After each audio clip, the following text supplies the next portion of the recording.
of the aisle have chosen politics over food security for millions of Americans. Small business loans are being delayed, totaling nearly $300 million in missed distributions, costing our state a estimated $1.7 billion in economic benefit alone. Starting Friday, 10% of the American airspace is going to be reduced because of the shutdowns ahead of the busy holiday season. More than 3,500 flights will either be delayed or canceled altogether. That's true effect of this shutdown. Let me be clear, holding the government hostage is not a responsible way to negotiate policy. On September 19th, the House of Representatives voted to extend government funding to keep the government open. And as the Speaker said, with a clean CR. There were no riders in it. There's no policy differences. It's actually a Biden budget, right? And so, you know, what is the problem? No, there is no problem. It's politics. That's the problem. Meanwhile, Senate Democrats have voted 14, now you say 15 times to keep the government closed. The funding bill before the Senate is the same short-term continuing resolution that we passed 15 times under President Biden with bipartisan support. And I supported each and every one of them to keep the government open. And I know that most, if not all, the members of RG2 also voted for the CRs to keep the government funded. We can and should debate serious issues like healthcare costs, but not at the expense of hardworking American families. I urge my Senate Democrat colleagues to pass the continuing resolution so that we can reopen the government and return to the table to negotiate real solutions. History shows that when Congress works together, we can find solutions without inflicting pain on the American people. I urge Senate Democrats again to reopen the government, end the suffering, and then join us in crafting meaningful bipartisan policy meant to improve the lives of everyday Americans. That's how we govern responsibly, and that's how we serve the American people. And I want to thank you for giving me the opportunity. And I guess now I want to turn the dais over to our Majority Leader, Steve Scalise. Well, thank you, Carlos. And what an honor it is to follow my dear friend Carlos Jimenez, who really is the epitome of the American dream. You know, when you hear stories like his, you know, sad stories, the root of it, you know, having to flee your home country because Cuba fell to Marxism, to communism. But luckily, for people like Carlos, all around the world, there's one place that they can look to if they want a North Star.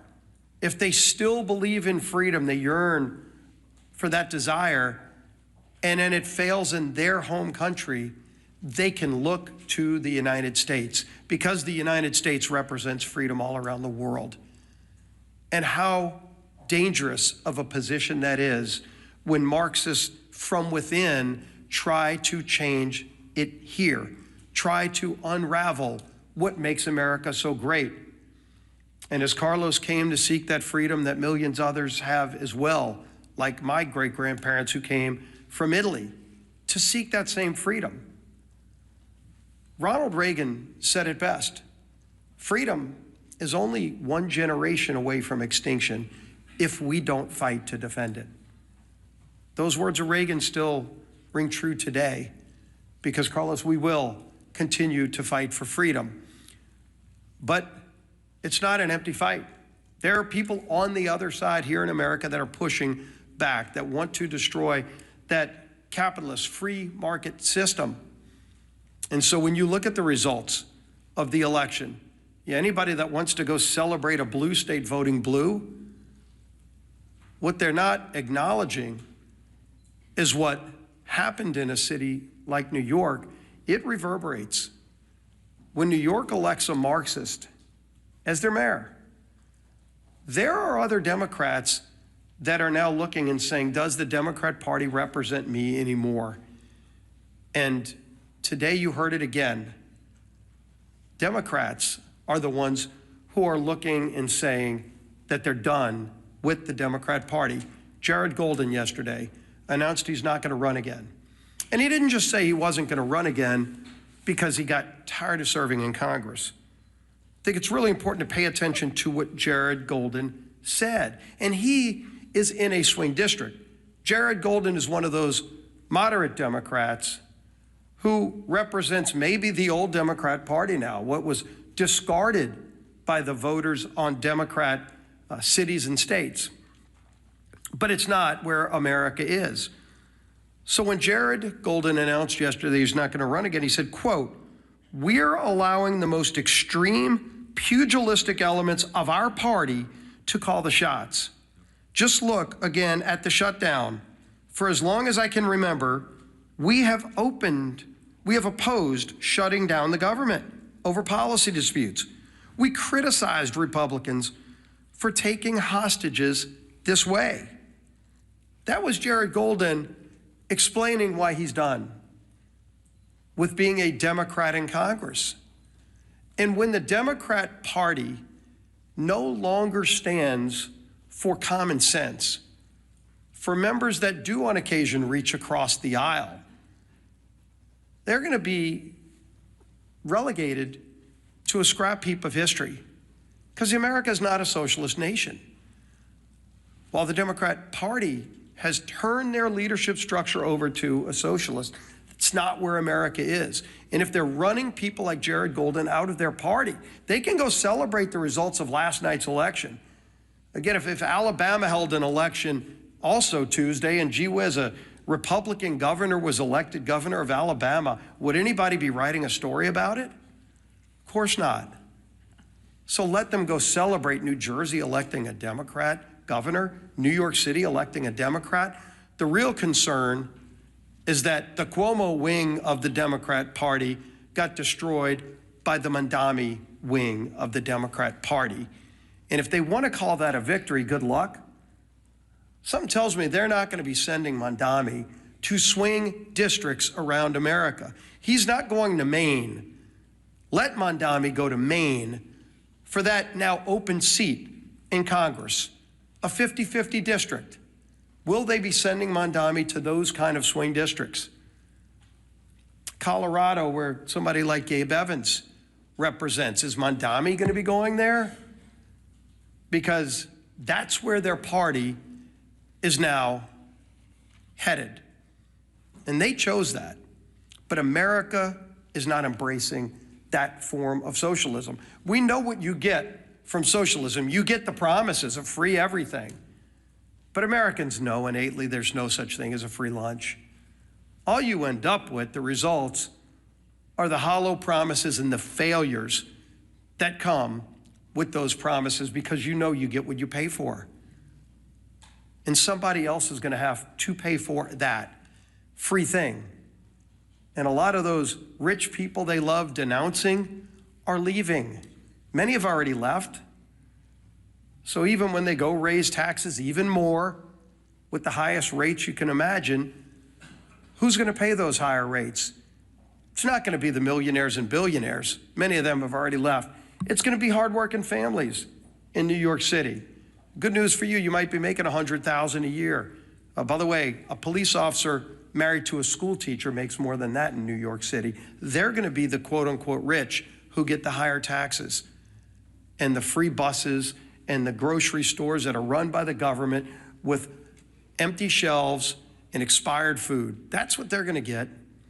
But the rest of America is not going to have it. So while Democrats keep the government shut down, and they brag about it, I mean, you heard Senator Murphy yesterday, quote, "I think we're in an enormously strong position right now." Strong position? What's so strong about taking food out of the mouths of 42 American families? What is strong about that, Senator? Sure, you can vote again today to keep the government shut down, but there's nothing strong about denying food to people who are low income and who can't afford it. That's a weak place to be.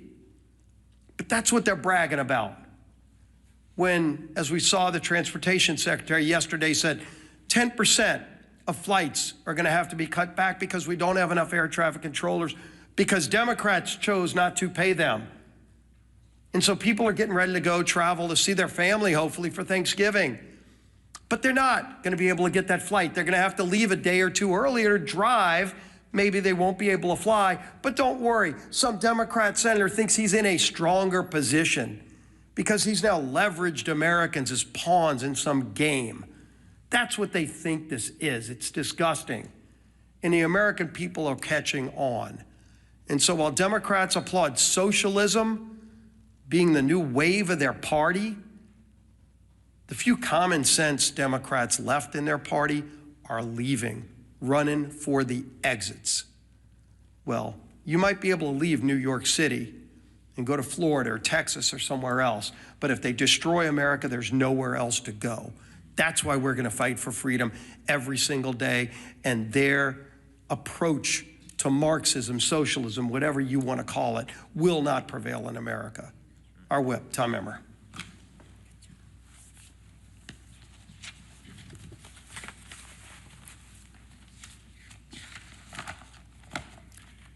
It's day 37 of the Democrat government shutdown, and one thing has become clearer, more clear now than ever. The Democrat Party of today is not your grandparents' Democrat Party. They refuse to govern. They resort to hostage-taking when they don't get their way. They routinely put politics before people. And now they have made communists and assassination fantasizers the pillars of their party. Democrats claim they want to make life more affordable for hardworking Americans, but every time that they've had the majorities in Congress and a Democrat president in the White House, they've done the exact opposite. Take the American Rescue Plan under Joe Biden, for example, which was later deemed by economic experts as the, quote, original sin that led to double-digit inflation. Or look at the Affordable Care Act, which is so unaffordable, they have to pay people to use it. The Democrats have no moral high ground to stand on when it comes to good governance. They don't know what it is. And when they claim that they're fighting for you, do not believe them. Because if this shutdown has taught us anything, it's that the Democrats will willingly inflict pain on the American people if they think it gives them political leverage. Their kamikaze politicians and their constituents deserve better. In stark contrast, however, Republicans have done our jobs. We passed a nonpartisan government funding bill out of the House over a month ago. All we need, as the Speaker said earlier, is just 5 Democrats in the Senate to grow a spine, stand up to the radicals in their party, and join us in getting our clean CR to the president's desk. Enough is enough. It's past time for Democrats to end the political games and reopen the government for the people they were elected to serve. Our conference chair, Lisa McClain.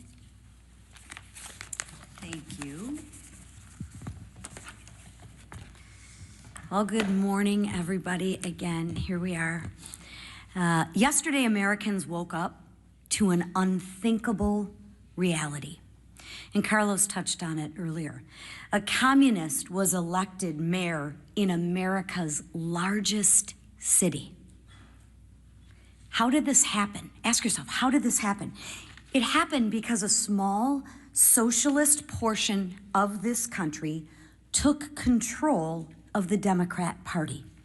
A party that is now apparently united behind a socialist agenda. And slogans always seem to start with the same word: free. Free food, free rent, free buses, right? I feel like I'm at an Oprah Winfrey show. You get a car and you get a car. Well, this isn't the Oprah Winfrey show. And like many of you, my parents taught me a really good lesson when I was young. Nothing is free. Everything comes with a cost. Absolutely nothing is free. We all learned that. Look no further than the Democrats' disastrous shutdown plan. They want to give free health care to illegals. Come to our country. We'll give you, illegally, mind you, we'll give you free health care on the backs of hard-working Americans. And in demanding that, They're asking for $1.5 trillion in wasteful spending and a painful shutdown. A shutdown that has denied food assistance to 42 million American families. 42 million American families. A shutdown that has forced law enforcement to work without pay. But don't worry, I'm sure those law enforcement agents can go and get free food from their local grocery store and somebody will pay their free rent, right? Yeah, I live in reality, not fantasy. The Democrats want to jeopardize our national security. And now, flights have been reduced by 10% at 40 of our major airports. I think air traffic, like when you get on a plane, what's next? Like your plane rides are gonna be free too? I mean, why stop at food and buses? Let's just give everything free. It doesn't work like that, people. Nothing's free. Somebody is paying. And who pays? Anybody wanna guess who pays? Hardworking taxpayers, American taxpayers. That's who pay. Nothing's free, right? Nothing is free. Look at your Republican leaders. Just compare and contrast. That's why we voted more than a month ago to actually fund the government. That's why we've been working in our districts to help those that are suffering. And that's why we are delivering real results that drive down gas prices and drive down mortgage rates and drive down the price of eggs. No one's reporting on the price of eggs anymore, right? Now, not for illegals, not for radicals, and not for communists who despise this country, but for the men and women who love America, like Carlos and his family who came over. And let's keep it that way. And let's make sure that we keep America strong every day. So to the Democrats, let me be clear. Republicans will still be there when your communist lawmakers aren't. And when your communist kingmakers finally give you permission to put Americans first again, Republicans will still be here. We'll still be here when your socialist experiment collapses, because it always does. And we'll still be standing shoulder to shoulder with the hardworking Americans who aren't demanding free groceries, free buses, free rent. No, we will be standing shoulder to shoulder, demanding nothing less than freedom. That is what Republicans demand, freedom. Because that's what makes this country great. Not socialism, not government control, but freedom. Thank you.